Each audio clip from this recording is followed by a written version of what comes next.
Quería, John, proponerte ir recorriendo un poco los hitos de tu carrera y tu formación y tu obra, un poco para ir, no sé si reflexionando es la palabra, pero comentando sobre las cosas que ha ido como recogiendo en esta experiencia, sobre todo considerando que nuestro público y la razón de ser un poco de esta actividad tiene que ver con reflexionar sobre el oficio y ojalá orientar, inspirar o prevenir también a los nuevos periodistas.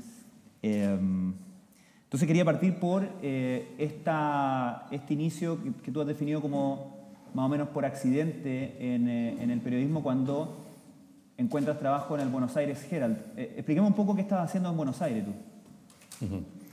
Bueno, mira, ante todo es un placer estar acá. Esto yo sé que lo dice todo el mundo que viene de fuera para congraciarse con el público, lo que voy a decir ahora, que es que siento un especial aprecio por Chile. Pero créanme que es verdad, es verdad. Y estaba pensando justamente estos días, desde que llegué el domingo, ¿por qué? Bueno, he vivido gran parte de mi vida en América Latina, nunca viví en Chile. Esta es la cuarta vez que estoy acá en mi vida. Y creo que hay dos motivos. Primero, que estuve aquí cuando tuve, no sé, la edad más o menos de bastante de ustedes, tenía como 22 años. Pinochet estaba en el poder y los militares estaban en poder en Argentina y me vine en bus desde, no sé, no me acuerdo si fue Salta o Tucumán, crucé los Andes. Me acuerdo que tenía la sensación permanentemente mientras ascendíamos de que este bus viejo no iba a llegar y o sea, vamos a quedar ahí atrapados el resto de la vida en los Andes, pero llegamos. Y estuve, no sé, como 3 semanas recorriendo Chile. Bueno, no fui hasta el sur, estuve entre Atacama, Iquique, el norte, y Santiago. Y esto puede sonar un poco irónico, incluso casi ofensivo, pero me pareció que después de vivir en Argentina, que fue ese régimen más nazi, más opresor en el que he vivido en mi vida, que pese a que Pinochet estaba en el poder, me daba la sensación de que relativamente hablando había más libertad en Chile y que podía hablar con más soltura sin el temor a que apareciera gente y que me llevara a desaparecerme. Pero también creo que hay un motivo más profundo, que es que yo viví entre los 3 y los 10 años en Buenos Aires y mi padre era diplomático y parte de su territorio era Chile. Él viajaba muchísimo a Chile y me acuerdo que cuando yo tenía 7, 8, 9 años se volvía de Chile y siempre me hablaba con mucho afecto de Chile y quedó muy claro en mi mente infantil de que prefería Chile a Argentina, donde vivíamos. Y creo que ahí se me quedó algo grabado y es mi larga explicación de por qué siento un especial afecto por este país. En cuanto a la pregunta, bueno, yo nunca, a veces de vez en cuando estoy en eventos como esto y la gente me presenta como alguien que tuvo la gran vocación periodística. Vocación no es la palabra, suena demasiado solemne, demasiado como religioso. Como dices tú, fue algo mucho más fortuito. Yo cuando estaba en la universidad no solo no estudié periodismo, sino que ni se me ocurrió trabajar en periódicos universitarios y dejé la universidad y me fui a Buenos Aires para finalmente contestar tu pregunta. Perdona, Francisco. Llegué a Buenos Aires y la cuestión fue básicamente volver al lugar de mi infancia y reconstruir mi infancia. No sé, creo que me había quedado cautivado por esa cosa tan argentina que es la nostalgia y quise volver al lugar donde había sido chiquito. Y lo único que me interesaba era cómo sobrevivir. Entonces hice lo clásico para un joven inglés de viaje británico, que es dar clases de inglés. Y daba clases de inglés particulares. Todos mis alumnos eran psicoanalistas, todos. O sea, yo iba de consultorio en consultorio, en colectivo, por Buenos Aires.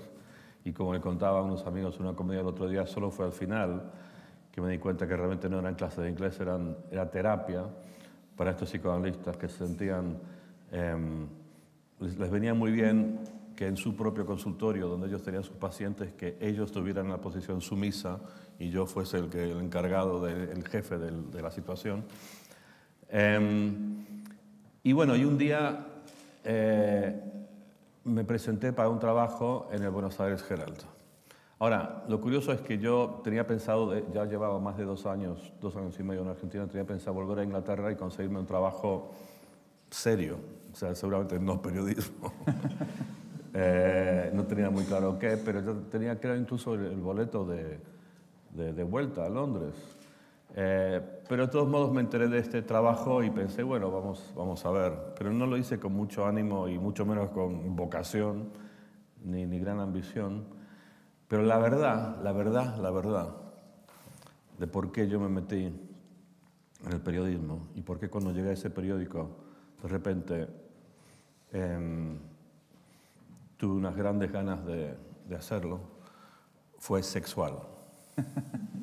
O sea, estamos hablando de instintos bajos biológicos.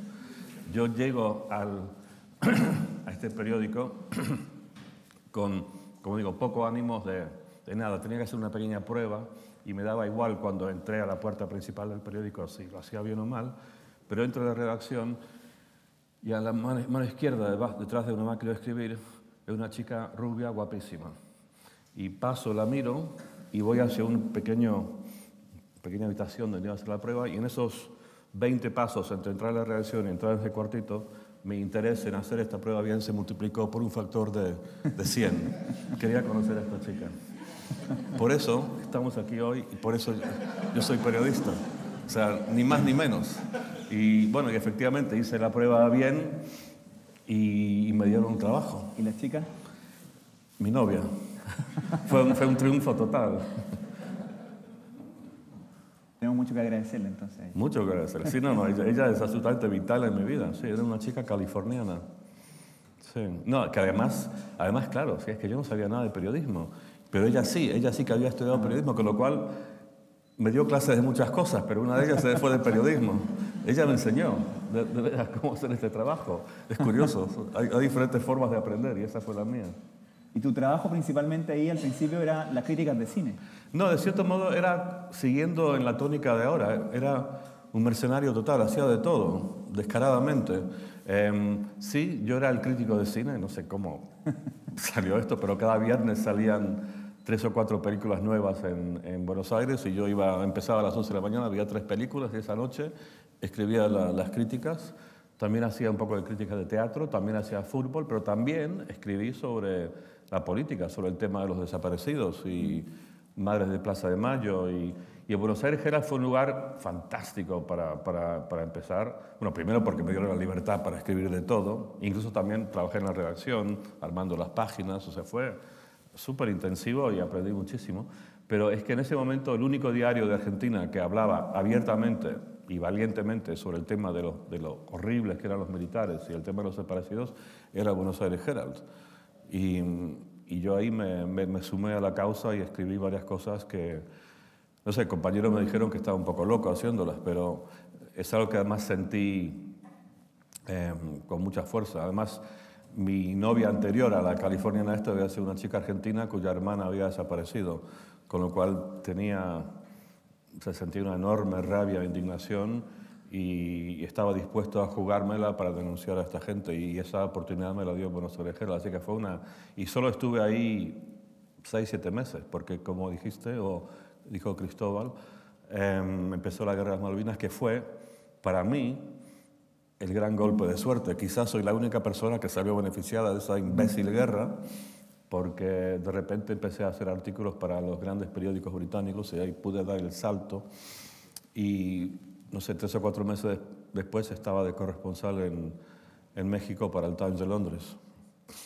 Ahora, ¿qué hacía que el Buenos Aires Herald tuviera esa libertad? Bueno, yo creo que obviamente en buena medida el hecho que estaba escrito en inglés, o sea, había cierta coraza ahí, ¿no? O sea, yo no quiero en absoluto dar la impresión de que desprecio a los compañeros de Clarín y La Nación de esas fechas, porque si uno de ellos empezaba a meter con los militares, chao. Y yo creo que había aunque los editoriales, por ejemplo, se traducían en español, el director, justo antes que yo llegara, tuvo que huir del país porque no solo le amenazaban a él, que lo hacían todos los días, sino que un día llamaron a su casa y amenazaron de muerte a su hijo de 9 años, con lo cual dijo, hasta aquí hemos llegado. Y el director, cuando estaba yo ahí, un tal James Nilsson, tipo admirablemente valiente, que escribió unos artículos durísimos, cada noche volvía a su casa por un camino diferente. O sea que no es que estuviera libre de riesgos, pero creo que teníamos un poco más margen que la prensa argentina, digamos, en español.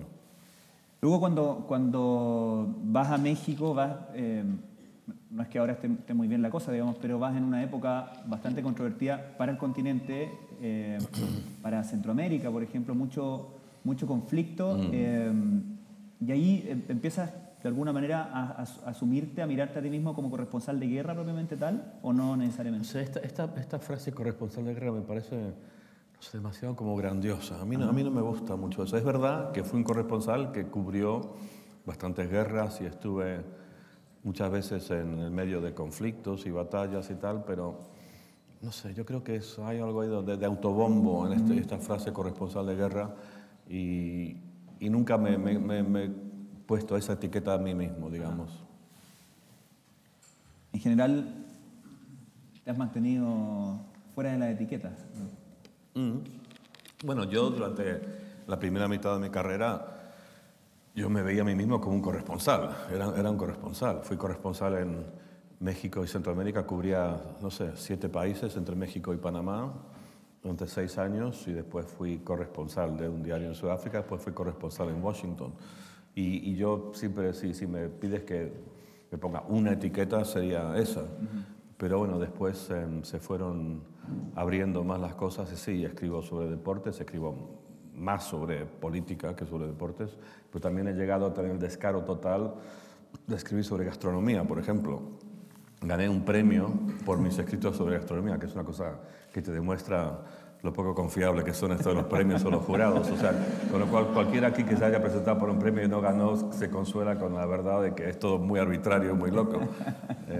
Gané el premio máximo en la prensa británica de gastronomía y me acuerdo que fue un evento en el Hilton de Londres y los hombres de frac y las mujeres de vestido largo y era como una especie de ceremonia de los Oscars. Había 6 finalistas en cada y nadie sabía el resultado. Y los otros 5 eran tipos que habían estado escribiendo sobre comida y vinos toda la vida. Yo había escrito 3 artículos, no sabía de lo que estaba hablando. Y me retiré ahí inmediatamente, porque si no me iban a pescar. O sea, antes de que se dieran cuenta, lo dejé. Ahora, ¿cómo se da el salto de Latinoamérica a Sudáfrica? Bueno, también sé, como dices tú, fortuito, esta es la palabra, yo no tenía más mínimo conocimiento de Sudáfrica. O sea, de cierto modo fue una total irresponsabilidad de parte de mi jefe de mi diario en Londres enviarme de corresponsal ahí. Yo sabía sobre Sudáfrica lo que puedes haber sabido tú, que había un tal Mandela en la cárcel, había algo muy feo que se llamaba el apartheid y nada más. Pero bueno, había unos puntos en común, que con Centroamérica que había mucho conflicto, mucha violencia, y quizás me veían como un joven loco que podían enviar a cubrir estas cosas. Y bueno, y además esto se lo contaba hace poco a un compañero, pero yo me fui para Sudáfrica porque el corresponsal anterior de mi diario se había aburrido de escribir siempre la misma historia sobre lo atroz que era el apartheid y no había ningún dinamismo político. O sea, el tipo se equivocó horrorosamente porque se fue a la India, donde en ese momento no pasaba absolutamente nada. Y yo en la primera semana que estuve ahí, el presidente sudafricano le dio un infarto. Y este fue como el acto, la intervención divina que cambió el rumbo de la historia del país, porque de repente esto aceleró todo el proceso de liberación de Mandela, de transición y todo, y se inició una época increíblemente excitante políticamente, y me tocaron esos años. O sea, es imposible que uno podía haber sido corresponsal en Sudáfrica en una época más interesante y casi imposible en cualquier parte del mundo. Fue una suerte fantástica y aunque no hubiera escrito ningún libro después, ni hubiera habido ninguna película ni nada, igual hoy diría que esa fue la gran experiencia de mi vida como periodista. Ahora, hay algo ahí que tú lo dices como una... casi una contradicción, pero hay algo muy valioso en no saber nada especialmente de un lugar al que tú llegas como corresponsal, digamos. O sea, sí. Más que probablemente lo más valioso de un corresponsal, de un buen corresponsal, no sea todo lo que sabe antes de llegar, sino que todo lo que es capaz de de reportear en el lugar, Sí. y muchas veces esa ignorancia, entre comillas, inicial es muy beneficiosa para darse cuenta de lo que está pasando, ¿no? Sí, sí, no estoy totalmente de acuerdo. Esta es una muy buena observación. La ignorancia no siempre es una cosa mala, al menos en el periodismo. O sea, por ejemplo, cuando yo estaba ahí, cuando había estado de corresponsal ya 3, 4 años, hubo un par de ocasiones en las que enviaron a algún reportero o reportera de Londres a que hiciera un artículo para una revista del mismo diario. O sea, mi reacción podría haber sido defensiva y ¿cómo es posible que esta gente que no sabe nada de este tema viene aquí y irrumpe en mi territorio? Podría haber estado muy territorial, Claro. pero no lo estuve porque entendí que ellos, que venían sin ningún conocimiento, podrían aportar una visión diferente y quizá incluso podrían llegar a comunicarse mejor con el lector, que no es un experto en el tema en general, que yo. O sea, incluso me atrevería a decir que si uno ha estado en un lugar de corresponsal más de X años, entonces igual mejor irse, porque pierde quizá la capacidad de transmitir, de ver el país y lo que está ocurriendo con esos ojos, que sean los ojos más parecidos a lo del lector, que está a X miles de kilómetros. Incluso ahora, lo que hago mucho, lo que he hecho en los últimos años, es que me mandan a hacer un reportaje para, no sé, la revista dominical del país, por ejemplo, o de Financial Times o Sunday Times de Londres, y me mandan, no sé, a Bangladesh, o me mandan a Japón. Y yo lo que quizá debería hacer es empaparme de material sobre el tema antes de ir, de leer libros. Yo tengo la política de no hacer eso y de llegar con ojos absolutamente vírgenes. Y después, una vez que lo he visto con ojos totalmente vírgenes, como de extraterrestre que llega en Bangladesh, por ejemplo, después me pongo a ver el contexto y leer algún libro de historia o lo que sea. Y yo creo que esto es bastante valioso para poder conectar con... porque a veces también incluso, no sé, el primer día que llego tengo una impresión de algo que lo veo sin ningún conocimiento de nada y pienso, mira, aquí tengo el primer párrafo. Y lo anoto inmediatamente porque sé que después de estar una semana ahí tendré una visión mucho más compleja del asunto, me habré metido en esto y quizá haya perdido esa frescura inicial que va a ser lo que me va a hacer conectar con el lector o la lectora en el primer párrafo, que para mí el primer párrafo siempre es la clave de todo. O sea, eso es, el primer párrafo es Dios. Ahora, ¿tienes o has desarrollado algún tipo de fórmula al respecto? Por ejemplo, si llegas a un lugar, primera vez que estás ahí, ¿sabes a qué tipo de lugares tienes que ir o con qué tipo de personas tienes que hablar?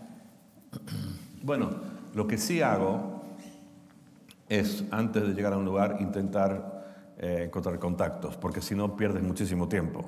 O sea, sí, eso sí, o sea, no me empapo de información, pero voy a ir a X lugar que desconozco y hago todo lo posible para encontrar gente, o sea, en el mes anterior o las 2 semanas anterior, gente que conozca el tema, que conozca gente ahí, e incluso empiezo a mandar emails o hacer llamadas a la gente antes, porque claro, vas a un lugar, sea Bangladesh, sea un pueblito del norte de Chile, no sé, da igual, sea en tu propio país o un lugar muy lejano, tienes un determinado tiempo para hacer tu reportaje, para escribirlo, además no te pueden mandar a un lugar, pagarte hoteles y esto indefinidamente, y lo que no quieres hacer es estar ahí empezando de cero, buscando entrevistas y pasar los primeros 3 días esperando que te devuelvan las llamadas y eso, que por cierto es una de las peores partes de este trabajo, la indignidad a la que estamos obligados a someternos, de estar ahí constantemente rogando a la gente que te dé la entrevista, que te conteste el teléfono y después no te contestan, tienen la duda, bueno, llamo otra vez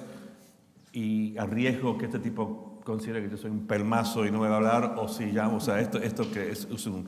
O sea, hay un aspecto de ese trabajo que es horrible y absolutamente indigno y tengámoslo todo en cuenta antes de proceder.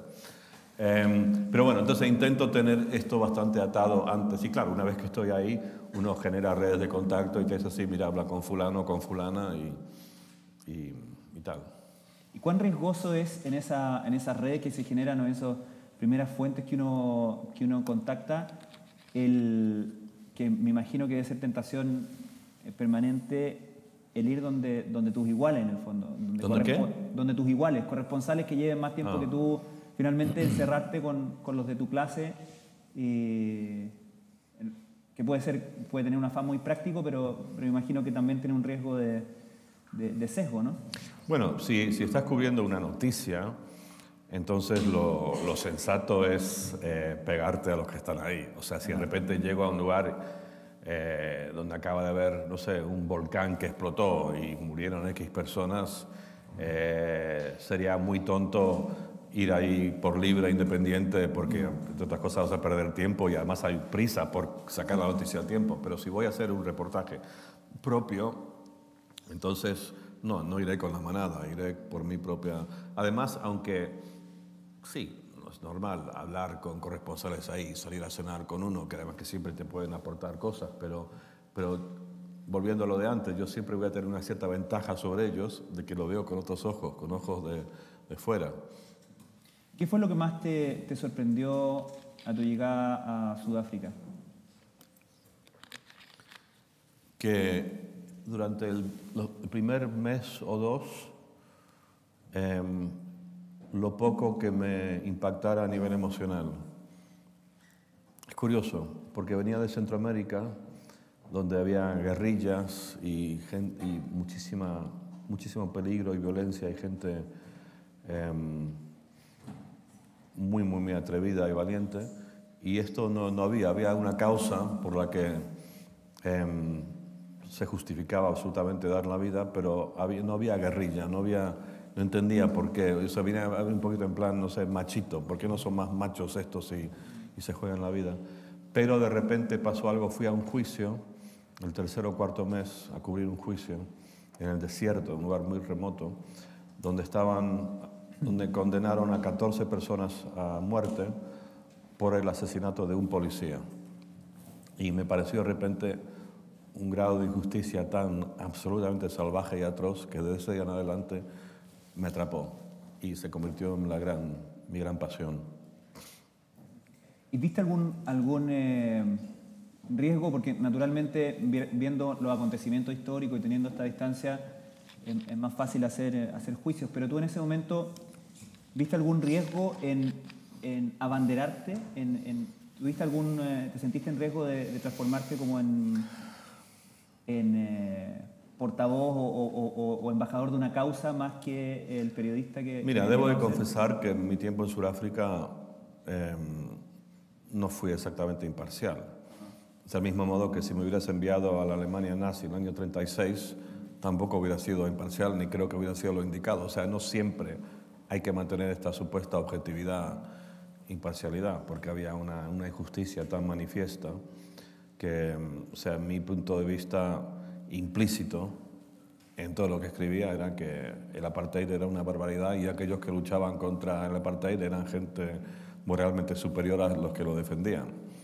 O sea, creo que hay ciertos casos en los que hay que tomar esa posición. Se daba además en esa época que el apartheid era un régimen condenado transversalmente en todo el mundo. Desde norteamericanos a soviéticos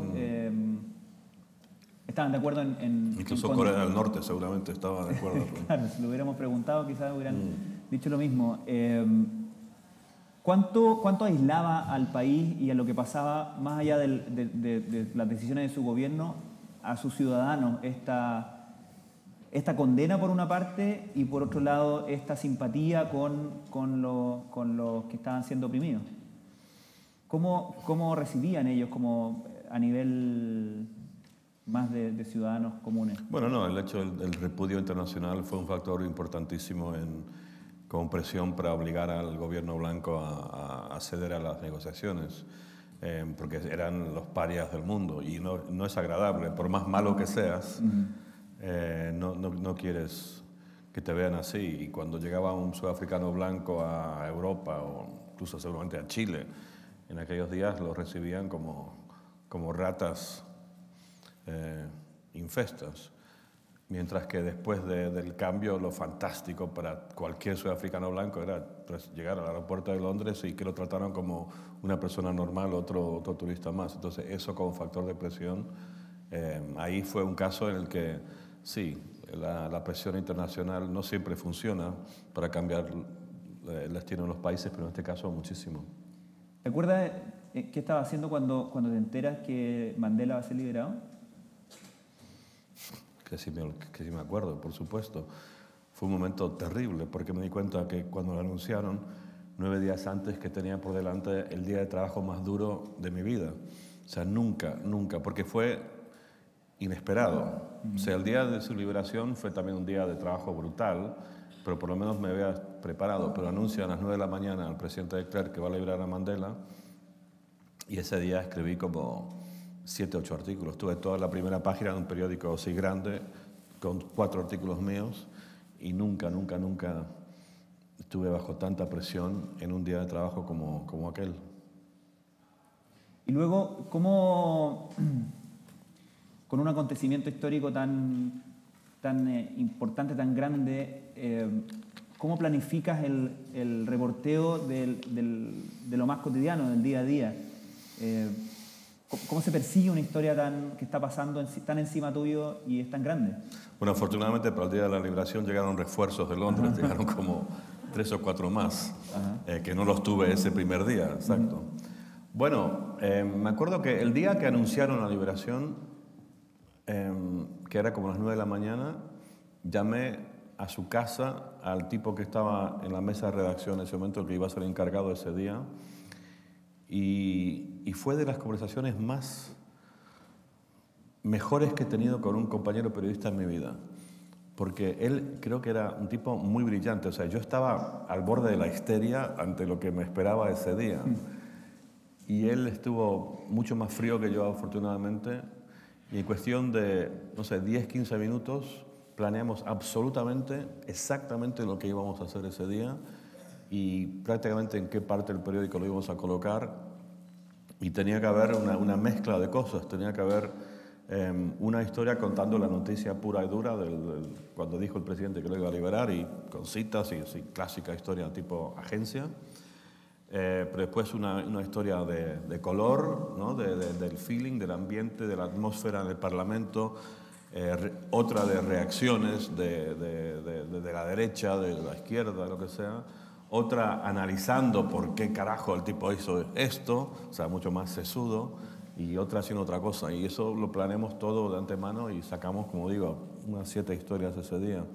Pero en ese día dependí mucho de la frialdad analítica del tipo en la mesa de redacción. O sea, yo casi nunca he trabajado en mesa de redacción, pero siento profundo respeto por todo lo que hacen. ¿Cuánto tiempo pasó entre el anuncio y la liberación? 9 días. Ahora, y la liberación también fue un día conflictivo. Hubo manifestaciones, hubo violencia. Hubo disturbios. Sí, el día de la liberación de Mandela fue una cosa de locos. Para empezar, o sea, toda la prensa del mundo estaba ahí. O sea, había enormes cantidades de periodistas, de televisión, radio y de todo. Y estamos ahí todos, claro, montones de programas de televisión ahí, esperando ahí en vivo, en directo. Y fue tremendo porque Mandela no salía, y nadie sabía por qué. Y montones de canales en Estados Unidos, en Chile, todo en directo. Y claro, los pobres tipos ahí tratando, ¿qué voy a decir? Hay que inventarse palabras. Y solo me enteré mucho después, esto es tremendo, pero que se demoró por unas 2 horas y media la liberación de Mandela, este enorme evento mundial, porque su esposa Winnie había ido a la peluquería esa mañana en Johannesburgo, y se demoró en la peluquería y perdió el vuelo que iba a venir de Johannesburgo a Ciudad del Cabo, que son 2 horas, y debido a esto se demoró la liberación de Nelson Mandela. La historia también puede ser muy, muy banal. No, y después en la plaza donde se iba a presentar al público hubieron disturbios terribles, incluso murieron 7 personas. Fue una cosa, o sea, la verdad la gente recuerda ese día como algo glorioso y fantástico, y la verdad que no lo fue tanto. Además, Mandela después tuvo que esperar como 3 horas escondida en su coche en un barrio residencial antes de llegar a la plaza donde iba a dar su gran histórico discurso, por todo el desmadre que había ahí. ¿Y cuál era la y después su discurso fue malísimo. Fue un discurso seco, aburrido, que evidentemente alguien se lo había escrito, y él, como buen soldado fiel de su partido, dijo, bueno, pues no me queda otra, tengo que demostrarme fiel a mi gente, y leyó un artículo, un speech que fue aburridísimo. Y yo me acuerdo de esa noche, me acosté, la noche de la gran liberación. O sea, el mundo estaba esperando 10 años para que saliera este hombre de la cárcel. Y pensé, bueno, después de tanta expectación, esto es terrible. Este es un viejito que no tiene ni idea, que ha estado en la cárcel 27 años, que cuando se fue a la cárcel ni siquiera había televisión, va a estar totalmente fuera de onda. Y qué desastre, porque yo creía en su causa. Y me acuerdo de esa noche, yo, como mucha gente, nos acostamos pensando, bueno, tanto lío, ¿para qué? Pero después me levanté muy temprano, como nos levantamos todos temprano la mañana siguiente, para la primera rueda de prensa de Mandela. Y wow, fue otra cosa. Fue en un lugar precioso, en un jardín de la casa del arzobispo Tutu, que también fue Premio Nobel de la Paz. Un día de verano, el rocío todavía estaba en las flores y las plantas, un jardín precioso. Era como a las 7 de la mañana. Mandela, por cierto, siempre nos citaba tempranísimo para todo. Y estábamos ahí, éramos como más de 200 periodistas. Y todos los periodistas más eminentes del mundo estaban ahí. O sea, yo era un pobre junior ahí. Pero gente instantáneamente reconocible en todos sus países de televisión y todo. Y llegó Mandela con Winnie y la primera impresión, lo vi ahí de cerca, pensaba que estaba en la presencia de un rey. Era un rey por naturaleza, por su porte, por su forma de expresarse. Pero después se sentó y había una artillería de micrófonos en la mesa. Y veo que Mandela toca uno de esos peludos que hacen para que el viento no... Lo toca y dice, ¿qué es esto? Y pensé, ay Dios mío, no, es que este viejito, ni idea, esto es terrible, esto va a ser un bochorno total. ¿Qué es esto? Dice, ¿no? Y había una artillería de cámaras de televisión y tal. Pero tenía una hermosa sonrisa y una presencia, como digo, de rey. Y al poco tiempo de empezar la rueda de prensa me di cuenta que estaba en la presencia del líder político más admirable y más grande y más noble que había conocido o que iba a conocer en mi vida. Se lo tuve clarísimo. Y fue por dos cosas. Primero, las respuestas que daban demostraron una enorme inteligencia. Yo no sabía si este tipo iba a ser inteligente o un viejito simpático o qué. Pero, por ejemplo, yo le hice una pregunta, porque iban a iniciar un proceso de negociaciones, y yo le pregunté, esto parecía imposible en ese momento que iban a negociar una transición a la democracia, o sea, ¿qué me estás diciendo, no? Y le dije, bueno, si había una fórmula. Y me dio una respuesta tan maravillosamente concisa. Me dijo, en este proceso que quizá dure años, tendremos que reconciliar las aspiraciones de los negros con los miedos de los blancos. O sea, perfecto, dio en el clavo. O sea, esa fue la esencia de lo que tenía que hacer. Todo mucho más complicado en el detalle, pero era eso. Y me pareció, claro, esa respuesta tan lúcida y tan simple, te dabas cuenta inmediatamente que era el producto de muchos años de pensar y reflexionar. Pero lo que más recuerdo fue su tremendo encanto, su brillantez como seductor político. Mandela, ante todo, tuvo lo que tiene que tener cualquier político, que es saber vender sus ideas y venderse a sí mismo y seducir, que eso es lo que son los políticos. Por lo menos una democracia, claro, en tiempos de Pinochet daba igual. Y los que hacíamos preguntas, cada uno teníamos que identificarnos por nombre y por medio antes de hacer la pregunta. Entonces, después de 2 o 3 preguntas, levanta la mano un tipo que se identifica como el jefe de la sección política de un periódico que se llamaba Die Burger, que era el periódico del apartheid. Era como el Pravda al comunismo soviético del apartheid, un periódico que hacía una semana había denunciado al gobierno por haber liberado a este terrorista comunista que estaban pensando, y el tipo este, como decimos en España, con 2 cojones, levanta la mano y dice quién es y para quién trabaja. Y todos nos quedamos ahí como, o sea, un momento de tensión. ¿Cómo va a responder? O sea, se va a levantar y le va a dar una paliza. Y Mandela responde con una enorme sonrisa. Y dice, señor, que se llama Van der Westhuizen. Señor Van der Westhuizen, qué placer conocerle. Le he estado leyendo con mucho interés durante muchos años. O sea, fantástico. Y al tipo ahí lo desarmó. Y después hicieron preguntas otros periodistas blancos de periódicos claramente anti la causa de Mandela. En cada caso Decía, ah, sí, usted. Yo pensaba que usted iba a ser un poco más bajito, qué alto que es, o sea, cosas así. Y con cada de estas pequeñas frases se los ganaba, se los metía en el bolsillo. Y te puedo asegurar que en una cuestión de 2 semanas, él tenía a los periodistas del enemigo en el bolsillo a todos. Todos quedaron absolutamente seducidos, igual que yo, igual que todos los periodistas que estuvimos ahí. O sea, uno de los corresponsales ahí, un tipo que ahora es muy amigo mío, que después fue director del New York Times, se llama Bill Keller, un periodista que había ganado un premio Pulitzer, tipo de estos americanos que son muy fríos y muy objetivos, y hablas con él y se derrite, como todos los demás. Y hizo lo mismo con nosotros, con sus enemigos, rivales políticos, con todos, se los metió a todos en el bolsillo. ¿Cuándo fue tu primer encuentro con él personalmente? Lo entrevisté por primera vez a eso de las 7 de la mañana, como 1 año y medio después de que saliera de la cárcel. En la introducción del libro que se tradujo en español como El factor humano, tú cuentas la conversación que tuviste con él cuando le planteaste que querías escribir este libro. Y cuentas que cuando tú le dices que tu intención era contar toda esta historia de la transición sudafricana y que para ti estaba muy claro que el eje, el marco con el que podías contar esa historia era un evento en particular, él te completa la frase y te dice el partido con Nueva Zelanda de la final del Mundial de Rugby. ¿Cómo lo viste en ese sentido a él tan consciente de la historia que iba haciendo? No solamente del símbolo que era, porque eso es una cosa, ¿cierto? Sino también cómo cada una de sus obras, de sus gestiones, eran potencialmente, y muchas de ellas terminaron siendo así, tan históricas, y no solamente históricas por su importancia, sino que también como buen material narrativo, en ese sentido, historias históricas también. Bueno, sí, yo creo que Mandela, como alguien realmente excepcional y realmente grande, él creo que él sabía que era, lo definió muy bien una vez su rival, el presidente de Klerk, el rival electoral.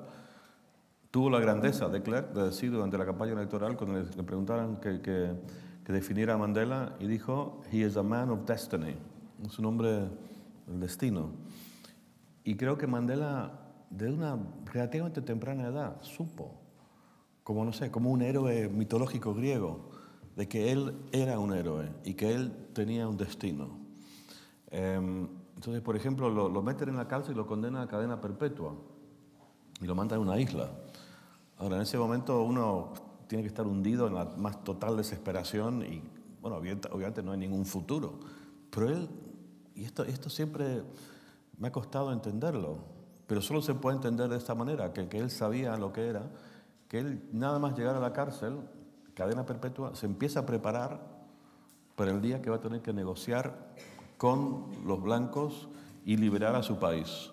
Se le entiende que la vía armada no funcionó, que estaba en la cárcel, entendió, mira, no nos engañemos, pero él sabía en la profundidad de su ser, en un momento debería haber sido total desolación y desesperación, y lo que hizo fue, desde el comienzo, se empezó a aprender el idioma del opresor, el idioma del afrikaans. Los afrikaners eran, digamos, la tribu dominante blanca, la que habían inventado el apartheid, lo que administraba el Estado, la policía, las Fuerzas Armadas. Y él hablaba inglés y su idioma africano, pero no hablaba al afrikaans, y decide, hay que aprender el afrikaans, hay que conocer al enemigo. Y empezó también a leer libros de historia de los africanos. Y sus compañeros presos políticos decían, pero Nelson, ¿qué estás haciendo? Decía, bien, ustedes cállense, yo voy a lo mío. Y se hizo amigos con los carceleros. O sea, los conoció para saber cómo era, que también eran africanos, para conocer las vanidades y los puntos débiles, puntos fuertes de esta gente. Y cuando llegó, no sé, 25 años después, el momento de empezar a negociar en la cárcel, en secreto, con el ministro de Justicia y con el jefe de inteligencia del apartheid, se los ganó así, porque él los conocía al enemigo, sabía mucho más de ellos y sus procesos mentales y emocionales que ellos de él, y logró no solo convencerles de que lo liberaran y que se iniciara un proceso de transición a la democracia, sino que logró que se enamoraran de él. Y cuando digo que se enamoraran, lo digo en el sentido prácticamente más literal de la palabra, porque yo después, varios años después, entrevisté al jefe de los servicios de inteligencia del apartheid, que en su momento es uno de los personajes más siniestros y más odiados del mundo, y el ministro de Justicia del apartheid, que era el título más irónico que tenía cualquier ser humano sobre la tierra, ministro de Justicia del apartheid. Los entrevisté después y el ministro de Justicia, reflexionando sobre esos primeros encuentros en la cárcel con Mandela, lloraba. Lloraba recordando la grandeza de Mandela. Y el jefe de los servicios de inteligencia no lloraba porque creo que era biológicamente incapaz de llorar, pero se refería siempre a Mandela como the old man, el viejo, como si estuviera hablando de su padre. Y bueno, y eso se preparó para eso 25 años antes Mandela, sabiendo que era su destino, o sea, que era consciente que estaba haciendo historia. O sea, hay mucha gente que después ve que hizo historia. Él sabía que la estaba forjando en el momento y volviendo a lo tuyo, cómo utilizó esta final de rugby, él sabía que estaba haciendo algo simbólicamente muy potente, que iba a llegar a los corazones de la gente y que si salía bien, iba a definir el destino de su país también. Creo que la pregunta inevitable ahí es, porque él podía controlar muchos factores, pero no podía hacer que el partido lo ganara, ¿no? Exacto. Menos tan dramáticamente. Pero hay otra cosa, que hay como un factor misterioso, de que él siempre le salían bien las cosas. No, porque esa final... Mira, si hubiera perdido Sudáfrica no hubiera sido tan desastroso porque lo importante fue que antes del partido todo el país se unió. Exacto. O sea, si hubieran perdido, todos hubieran sentido la pérdida al mismo tiempo. Hubieran compartido la misma emoción. Pero claro, mucho mejor que ganaran. Pero lo increíble con Mandela es como el impacto que él tenía sobre los resultados deportivos de equipos sudafricanos. O sea, Sudáfrica era una mierda jugando al fútbol y lo sigue siendo hoy. Pero aparecía Mandela en el partido y ganaba. O sea, lo digo en serio. Yo poco después de que lo hicieron presidente, jugó Sudáfrica contra Zimbabue, que tiene un equipo mucho más fuerte. Y lo fui a ver a un estadio. Estaba lleno el estadio. Mandela no estuvo ahí en el primer tiempo y en descanso Sudáfrica perdiendo 2-0. Llega en helicóptero, saluda a la gente, gran emoción. El partido acaba empatado 2-2. Pero más interesante casi, de cierto modo, que lo del rugby, que Sudáfrica jugaba bien al rugby, es que el año después del Mundial de Rugby se celebró el Campeonato Africano de Naciones, como se va a celebrar ahora el latinoamericano aquí. Que va a ser Copa América. Exacto, la Copa América. Entonces la Copa Africana, había como 16 países, selecciones jugando, y Sudáfrica no tenía la más mínima posibilidad, porque aparte de que eran malísimos, habían sufrido también el boicot deportivo, no habían tenido una experiencia de jugar partidos internacionales. Sí, inexplicablemente, Sudáfrica llega a semifinales contra Ghana, que tenía un equipazo, que era el mejor equipo de África claramente, y Mandela baja al vestuario antes del partido. Por cierto, un detalle bonito, la selección sudafricana de fútbol eran 8 negros y 3 blancos, y el capitán era blanco. Y el nombre que más coreaban las masas surafricanas de los estadios era del capitán blanco. Un detalle muy, muy lindo de todo esto. Pero baja Mandela al vestuario antes del partido, imposible de ganar contra Ghana. Y le saluda a todos, le da la mano, sonríe y todo. Y al final está a punto de salir, se da media vuelta, se dirige a todo el equipo y dice: hijos míos, dejo el país en vuestras manos. Claro, que es brillante, porque además es verdad. Cuando empieza el partido de la selección, es el presidente y todo deja de existir para el país, salvo lo que ocurre en ese campo, ¿no? O sea, también tuvo la clarividencia de entender que aquí Mandela ya no pinta nada. Aquí, y dijo: mis hijos, dejo el país en vuestras manos. Ganaron 3-0. Y después llegaron a la final contra, no sé, Argelia, no sé qué, y ganaron 1-0 y se coronaron campeones de... Y nunca más Sudáfrica ni se clasifican para las finales ahora. Pero cuando estaba Mandela ahí... ganaban. Tenemos que ir cerrando, pero necesito llegar a tu último libro publicado, que es el libro sobre Óscar Pistorius, donde vuelves, en la práctica y como en tema también, vuelves a Sudáfrica, pero 20 años después, a contar una historia totalmente distinta, que es una historia radicada en el drama de una persona, ¿cierto? Pero que también tiene su propia épica. Y ahí tú haces paralelos muy interesantes en qué significa la historia de Óscar Pistorius en su biografía y cómo se refleja ahí también lo que ha pasado con Sudáfrica en estos años? Sí. Bueno, yo creo que como regla general en el periodismo, esto es un periodismo muy largo, un libro, pero por ejemplo, si vas a hacer un retrato, un perfil de X personas, sea, no sé, cantante, político, deportista, lo que sea, si puedes darle un contexto más allá del individuo y a través de eso poner, no sé, una luz sobre algo que quizá tenga un impacto mayor para los lectores más allá de esta persona, eso siempre me parece que es una buena idea, buscar eso. O sea, por ejemplo, yo espero escribir algo sobre la coyuntura actual en Chile para el país la semana que viene, pero cuando lo escribo, yo voy a intentar buscar la forma de que sea un artículo no solo de interés para chilenos o para gente interesada en Chile, en España o en México, sino intentar darle una relevancia que vaya a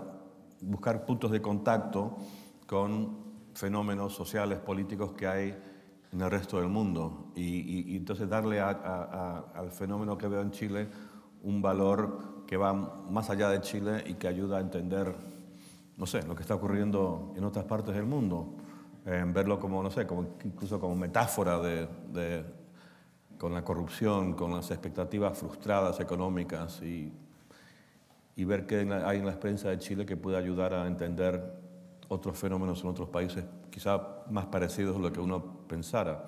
Entonces, con Pistorius sí, intenté, y creo que sin forzarlo, vi que él tenía la trayectoria de Sudáfrica en los 20 años desde Mandela, de cierto modo se reflejaba en la historia esta trágica de Pistorius. Y también una cosa que aprendí, bueno, que aprendí siempre, me imagino que lo intuía, pero haciendo este libro sobre Óscar Pistorius, que realmente es una biografía de él desde el día que nace hasta el día que va a la cárcel, es que me di cuenta que uno como periodista tiene que ser bastante humilde y reconocer que lo que escribimos nunca es la verdad absoluta, ni mucho menos, y es más bien una aproximación a la verdad. Y lo mejor que uno puede hacer es una aproximación honesta y hecha con esfuerzo y con integridad, pero una aproximación honesta a la verdad. Pero nunca, o sea, alguien me preguntaba ayer que, no sé, cómo pensaba Pistorius, o sea, cómo era la mente de Pistorius. Y yo me metí en la mente de este hombre como nadie se ha metido en la mente de este hombre. Y reconozco que en las 350 palabras de mi libro solo me aproximo a esto. Y entiendo también que él mismo ni siquiera sabe lo que está pasando del todo, cuáles son sus motivaciones, igual que tú no lo sabes ni yo tampoco, que todos somos un misterio, cada individuo. Entonces, cuando muchas veces, y yo siempre lo he hecho, por supuesto, no hago un artículo en el que pretendo, no sé, en 600 palabras retratar la verdad definitiva sobre X, pues nunca es así. Y creo que es saludable tener eso en mente, aunque igual no sea muy útil lo que acabo de decir, porque claro, después igual uno no escribe nada. Pero es algo que la experiencia de escribir este libro sobre Pistorius me lo dejó muy, muy patente, que por más bien escrito, bien investigado, honesto que sea uno, que sea un trabajo, siempre hay más matices, siempre hay más complicaciones. Ahora, tú entrevistaste a muchísima gente, a prácticamente todas las personas posibles de entrevistar dentro de su biografía, incluido él. Incluido Pistorius, sí. En un momento muy particular porque él estaba esperando el juicio, que finalmente lo termina condenando a 5 años de cárcel. ¿Cómo manejabas primero el desafío de... reporteando un privilegio, pero el desafío de estar entrevistando a una persona que está, me imagino que en un estado emocional bastante particular mientras está esperando este juicio, ¿cierto?, del que todo el mundo está pendiente. Y por otro lado, tu propio desafío de estar escribiendo este libro cuando no sabes cuál va a ser el final. Bueno, entonces, y la pregunta es exactamente... ¿Cómo manejabas esos factores? ¿Cómo lo... Bueno, siempre está la cuestión de que si lo conoces, si después te vas a volver demasiado partidario de él, un eterno dilema para un periodista. O sea, este fue un caso muy extremo, pero, no sé, vas a hacer el retrato, el perfil del político X y, claro, llegas con una idea de que ese tipo es un total corrupto, un cretino, un lo que sea, y después lo conoces y te das cuenta que es un poco lo que volví a decir antes, ¿no? Que la cosa es más complicada y hay que buscar un equilibrio entre, no sé, una casi inevitable simpatía que te despierta el hecho de conocer a un ser humano, por más que sea una mala persona o incluso un criminal, e intentar buscar un equilibrio entre eso y alejarte de eso y ver la realidad de otra manera. O sea, no sé si me explico muy bien, sí, pero es... y estuve consciente todo el tiempo que hacía este libro sobre Pistorius de que me voy a acercar demasiado, estoy simpatizando demasiado con él, que a fin de cuentas no nos olvidemos, mató a una joven mujer, o al contrario, si de repente estaba desarrollando un exceso de rabia y antagonismo hacia él, es complicado. Y ahora me voy a contradecir porque también creo que hay un cierto valor también en escribir algo con un poco de emoción y subjetividad. Igual tiene más impacto como lectura. Igual también, si la verdad es tan difícil de, a fin de cuentas, de clasificar y definir, igual esa versión rabiosa, subjetiva, aporta algo de verdad que algo más equilibrado no lo haga. O sea, no sé si me estoy explicando, me estoy enredando mucho. O sea, básicamente a lo que voy es que después de tantos años de hacer periodismo en tantos países, tantas cosas, ando más confundido que nunca. O sea, si quieren aquí perlas de verdad absoluta, no, vayan a otro lugar. Ahora vamos a dar paso a las preguntas, pero antes quería que la primera pregunta la hicieras tú, sin que nadie tenga que contestarla porque si no nos alargamos. Pero, ¿cuál es la principal pregunta con la que te vas o que has como... que te ha generado Chile en esta visita en particular? Bueno, es una pregunta quizá un poco simplista, pero si estos casos de corrupción que han explotado y que tú has tenido un papel importante en esto, por cierto, te felicito, No, yo no. en sacarlos, sí, que si esto ha sorprendido a los chilenos o a los chilenos aquí presentes y si les ha dañado en su amor propio identitario nacional. Esa sería mi pregunta. Dejamos la pregunta ahí, si alguien le quiere responder por mail. Pero, por favor, no sé quién quiere partir preguntando. Nadie. Allá. Sí.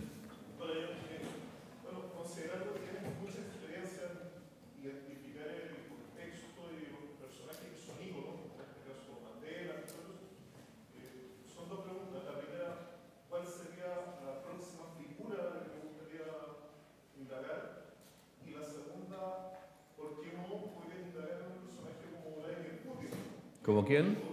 Como Putin. Sí. Que es un ícono, no entendemos tan bien su contexto y dado su experiencia quizás podría ser un buen resultado. Pues mira, creo que me has ayudado bastante, me has dado la respuesta en la segunda pregunta. O sea, creo que sí, creo que el personaje de Putin es absolutamente fascinante. Absolutamente fascinante. Es un tema que yo he estado en Rusia solo una vez, pero he leído muchísimo de Rusia a lo largo de mi vida. Y me parece que es un país con una muy particular psicología colectiva nacional.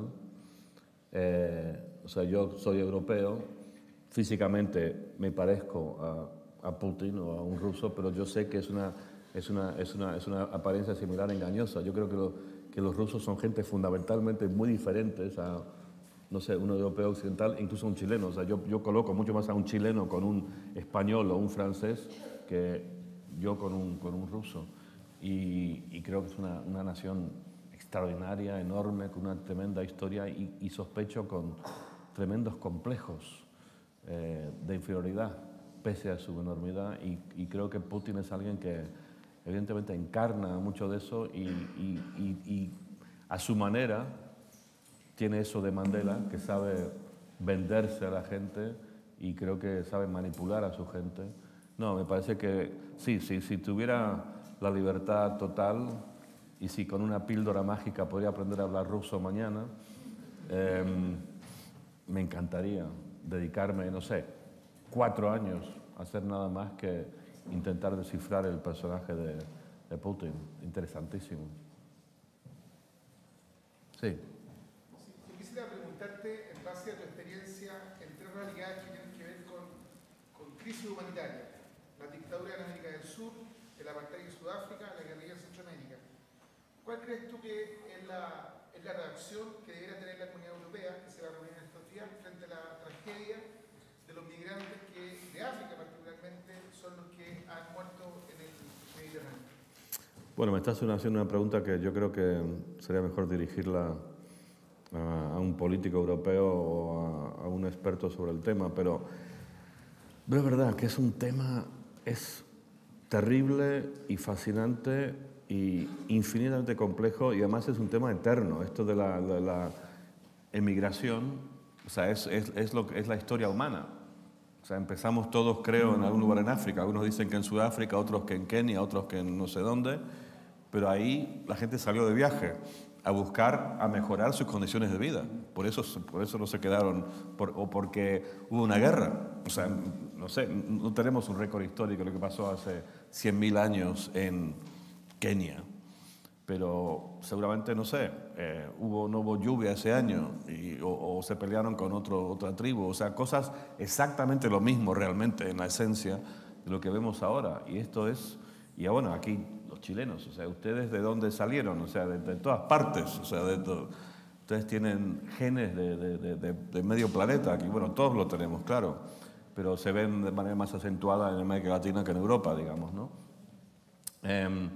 Pero bueno, es que son temas, o sea, sí, una visión moral pura de esto te dice que vengan todos los pobres, los miserables en la tierra, que vengan todos a Europa.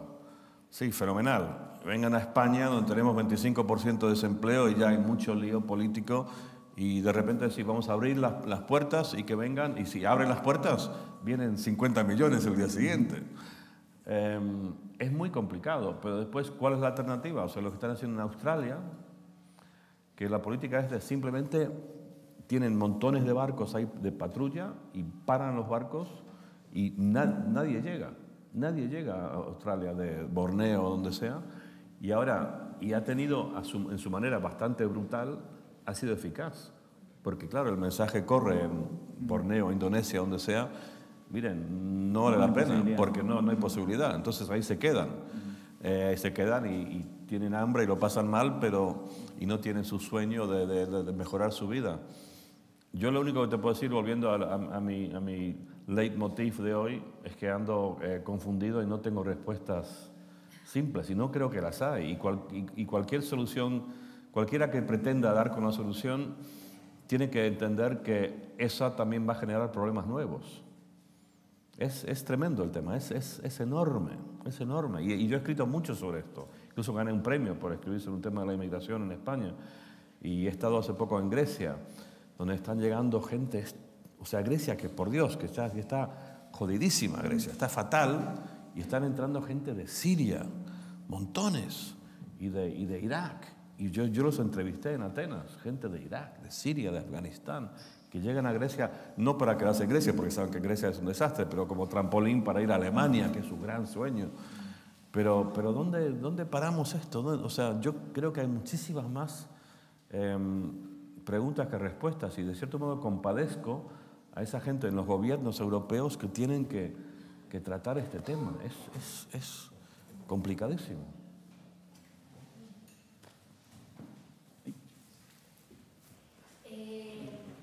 Hola. ¿Cuál es el rol del periodista y del periodismo en países democráticos donde la corrupción se instala? ¿Cuál es el rol? Bueno, el rol es el que estamos viendo aquí, yo creo muy bien en Chile, que la gente está ahí. O sea, entiendo que en el pasado se ha criticado mucho a la prensa chilena por ser demasiado domesticada, por decirlo de cierta manera, pero entiendo también que últimamente compañeros como tú y otros, no solo tú, que han hecho un trabajo muy tenaz Y en una democracia, claro, es que una democracia sin una prensa libre que mete las narices en todos lados e investiga estos casos no es una democracia. Nosotros los periodistas somos un pilar clave de una democracia. Entonces el rol está claro, seguir ahí molestando. Allá atrás, perdón, hay tú. Yo quería consultarte un poco con respecto a la pregunta anterior, pero como dejando de lado los márgenes, como los significados de la definición más histórica del oficio del periodista. ¿Tú cómo definirías el oficio como tal y qué desafíos planteas para el periodismo? Bueno, una pregunta bien amplia. ¿Cómo defino el oficio? Bueno, yo creo que, para empezar, otra vez demostrando mi confusión y contradiciendo lo que decía antes, quizá un poco, yo creo que partir de una posición política, en el sentido más amplio de la palabra política, no digo necesariamente de adhesión a partidos políticos, yo creo que tener una visión y un punto de vista y un objetivo político es importante. O sea, y digo político en el sentido de, digamos, pongámoslo muy fácil, de querer mejorar el mundo. Y yo creo que el periodismo que he hecho yo, que he escrito tantas cosas, cuando he escrito en un sentido político, en el sentido ese amplio de la palabra, de querer tener un impacto para cambiar el mundo desde mi punto de vista para mejor, esos son los artículos que han tenido más peso y de los que me siento más orgulloso y que creo que son más valiosos.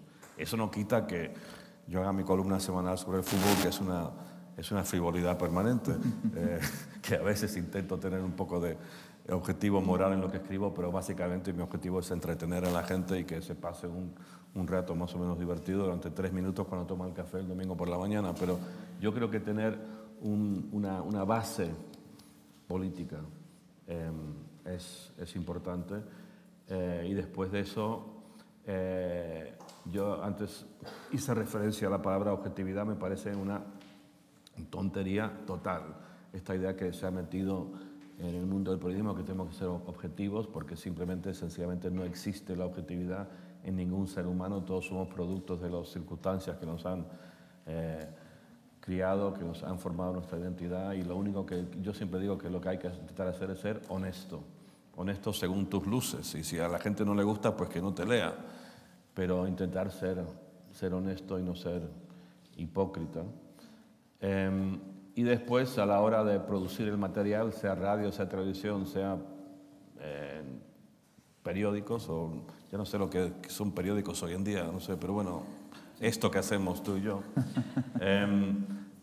siempre hacerlo, o sea, como en cualquier trabajo, pero hacerlo lo mejor que puedas, siempre. O sea, dejar siempre, o sea, por supuesto hay límites de tiempo, hay que entregar esto en media hora, con lo cual, pero bueno, siempre hacerlo lo mejor que puedas en las circunstancias que te limiten, dar lo mejor de sí y nunca quedarte en la actitud de que, bueno, esto está bien, ¿qué más da? Fuera. Esto sé que me lo van a aceptar, es aceptable, es un trabajo perfectamente profesional y decente y lo vamos a enviar y ya está. Y nunca quedarse en esa actitud de ¿qué más da? Es igual, qué sé yo. No, siempre hacer el esfuerzo adicional, sea dándole la extra vuelta de tuerca a esa frase o a la hora de hacer el reportaje e investigar, hay una persona más que podías entrevistar, pero es que ahora quería tomar una cervecita con mi amigo o lo que sea, pues no. Sacrificar la cerveza porque es posible que esa entrevista, aunque ya has hecho 20, te dé algo que aporte más valor a lo que estás escribiendo. Y, o sea, estoy aquí dando una especie de lección en la ética protestante del trabajo, pero yo creo que es así, y nunca conformarse con lo que sabes que sí va a pasar, sino siempre dar lo mejor de ti. Y creo que con esa actitud también vivirás una vida más plena y serás una persona más satisfecha y justifica más tu breve existencia en esta tierra si tomas esa actitud con tu trabajo. Allá, sí. Bueno, buenas tardes, señor Trump. Yo le quería hacer una pregunta doble, en realidad. Bueno, yo no soy chileno, soy argentino.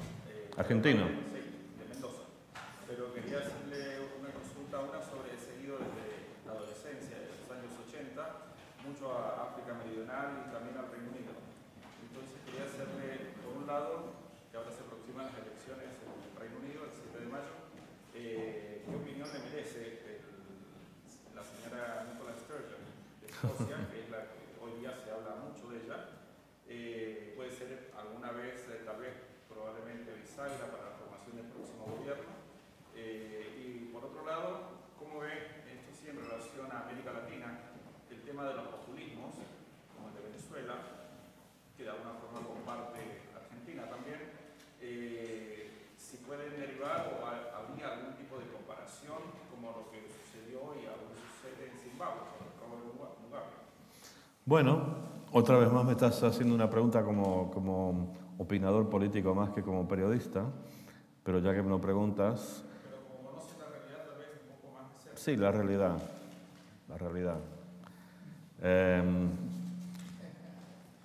Bueno, Nicola Sturgeon es la dirigente del Partido Nacional Escocés, por el que no siento mucha simpatía, pero por motivos puramente emocionales.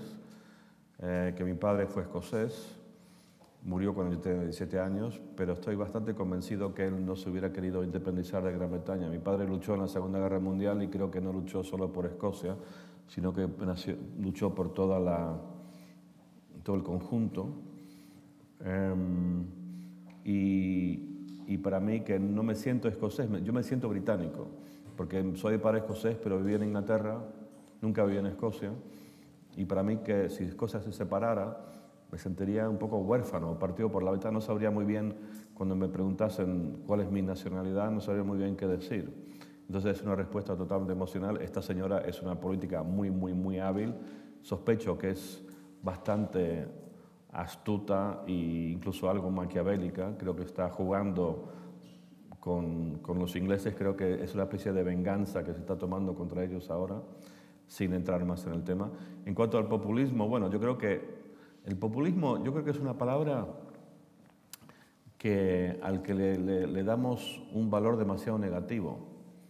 Yo no estoy tan en contra del populismo. Es más, yo creo que como periodista soy populista por definición. Mira lo que te digo. Qué confesión más terrible, ¿no? Me van a crucificar, me van a despedir. Pero yo entiendo el populismo como no necesariamente algo malo. O sea, es una capacidad de poder llegar emocionalmente a la gente, al pueblo. Yo creo que todos los partidos políticos en una democracia son hasta cierto punto populistas. Es una cuestión de grado, no es una diferencia cualitativa. O sea, el partido, no sé, conservador británico, antiguo, ahí es populista. O sea, cuando sale el candidato, el primer ministro británico, David Cameron, a darle leche a un corderito en la foto, eso es populismo. Y cuando le da un beso a un bebé, ¿y quién no le da un beso a un bebé cuando está en campaña electoral? O sea, por más que sean partidos tradicionales o lo que sea. Y yo creo que como periodistas somos populistas porque tenemos que construir un puente emocional, intelectual entre nosotros y el lector. Y hay que escribir de cierta manera, o sea, yo cuando escribo el primer párrafo de un artículo, el segundo o el tercero, siempre hay un factor corderito con biberón de leche. O sea, estoy intentando comunicarme con la gente, llegar a sus corazones, a sus emociones, sus prejuicios, lo que sea. O sea, quiero invitarles a que sigan leyendo, por favor. Y eso requiere un punto de populismo. Entonces, pero me preguntas sobre Maduro y tal, bueno, o sea, ¿qué quieres que te diga? No yo tengo como referencia siempre, esa es la suerte que tengo, a Nelson Mandela. Yo comparo a todos los políticos, consciente o inconscientemente, con Nelson Mandela. Lamentablemente en el mundo no veo a nadie que le llegue ni a los tobillos, y en el caso de Maduro diría que ni siquiera hasta los tobillos. O sea, con un país que tenga tanto a favor, tanto petróleo y que llegue a semejante punto de desastre. Estaba leyendo justo en la BBC, hoy mismo en la página web de la BBC, un artículo sobre todo las colas para conseguir leche, papel higiénico, los dramas cotidianos, o sea, lo que ha caído en un país que tiene una riqueza petrolera tan colosal, o sea, eso objetivamente tiene que ser un caso de mal gestión. O sea, no le veo mucha vuelta a esta afirmación que acabo de hacer. No creo que haya mucho espacio para debate. Lo interesante es que el partido populista en España, Podemos, sobre el que he escrito mucho, lo conozco bien, yo creo que tiene muchas cosas admirables y a favor, pero para mí la gran duda es que el líder del partido Podemos en España, que es el partido líder de las encuestas ahora, Pablo Iglesias, ha dicho hace un año y medio, algo así, que es un admirador de Chávez. Incluso dijo que veía a Venezuela como española y sentía envidia. O sea, ¿qué carajo me estás diciendo? O sea, una cosa... Entonces, un tipo que en muchos sentidos yo lo considero admirable, inteligente, me gusta el impulso que lo ha llevado a él, su gente de la política, pero que tenga el mal gusto y el mal juicio de que su héroe haya sido Hugo Chávez, me hace cuestionar seriamente la posibilidad de dejar el gobierno del país donde vivo en sus manos. Vamos a terminar con una pregunta aquí, por favor. Humberto Eco hace unas semanas atrás habló bien crítico respecto al aporte que podría ser Internet y sobre todo las redes sociales.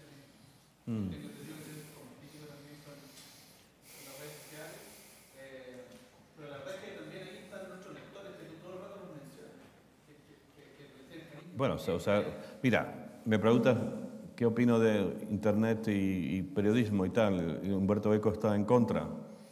Mira, una vez, volviendo siempre a lo mismo, lo siento, a Mandela, él vino, cuando yo vivía en Barcelona, creo que fue por el año, no sé, creo que estaba en su último año de presidencia, 1999, y él llegó a Barcelona porque hubo un acto, estaba Bono y U2, estaban haciendo un concierto para recaudar fondos para la Fundación de Mandela, y hubo una rueda de prensa fantástica con Mandela. Él estaba ahí sentado en el medio y a su lado estaban las 10 supermodelos más famosas del mundo.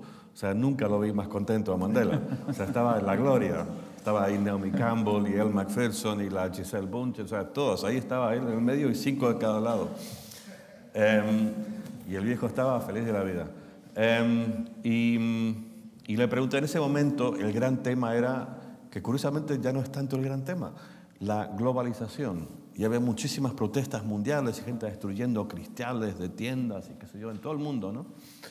Y era el gran tópico. Y le hice una pregunta, le pregunté, bueno, señor Mandela, ¿qué opina usted de la globalización? Y me acuerdo que Naomi Campbell, que estaba ahí, se enfureció porque ella quería que se hicieran preguntas solo sobre las supermodelos o el evento musical de esa noche. Y me dijo, no, esa pregunta no se responde. Fuera. O sea, me vetó, me censuró Naomi Campbell. O sea, por amor de Dios. Y yo ahí me quedo un poco apenado, me siento un poco imbécil, me siento, y bueno, qué sé yo. Y entonces los demás periodistas entienden cómo va este juego y le hacen preguntas totalmente banales sobre, no sé, qué opinión tiene Mandela de Elle Macpherson, qué sé yo, qué estupideces. Pero al final, y Naomi Campbell, que era como la maestra de ceremonias, o sea, tenía el papel que tienes tú hoy ahora, ella declara que se ha acabado la rueda de prensa. Y Mandela dice, un momento, estaba buenísimo esto fue uno de mis momentos de gloria de mi vida. Y dice, no, ese periodista que hizo esa pregunta sobre la globalización, lo conozco. Y si no le hacemos la pregunta, va a escribir cosas muy malas de nosotros y no es una buena idea. Hay que responderle la pregunta. Y es una forma muy larga de volver a lo que me preguntaste tú. Muy rebuscada, pero tiene su punto, verás. Que Mandela dijo, su respuesta a qué opinaba de la globalización, es que dijo, la globalización es como el invierno, viene y no hay nada que hacer y hay que tratar con ello. O sea, Internet puede ser como invierno para algunos, para Humberto Eco, como primavera para otros, pero es una realidad tan absolutamente elemental en nuestras vidas como periodistas como el sol, la lluvia en nuestras vidas. Y denunciar eso y luchar contra eso me parece totalmente ridículo. En cuanto a las redes sociales, a mí no me gusta mucho. Yo estuve en Facebook un tiempo y lo dejé después de un mes. No era para mí, igual que soy demasiado viejo.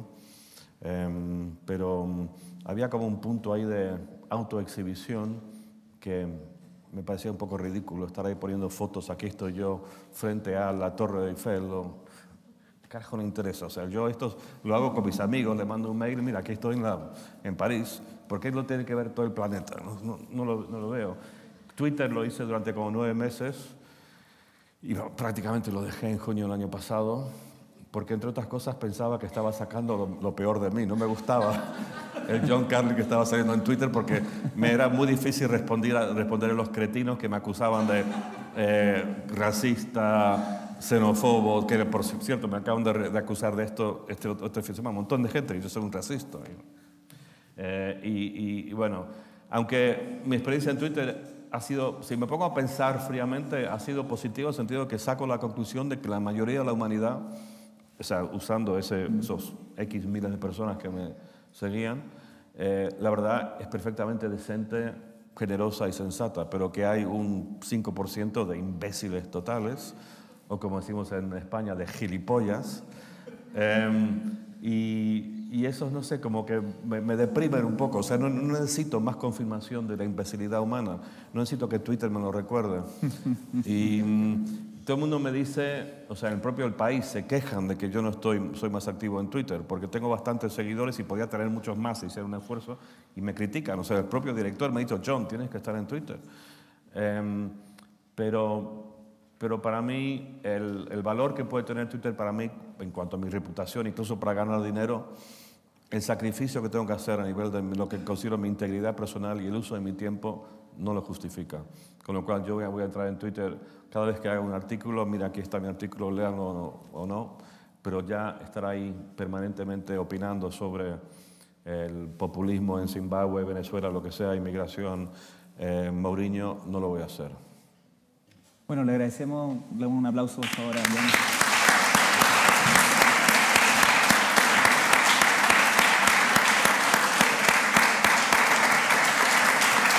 Un aplauso a ti, amigo. Gracias. Muchas gracias.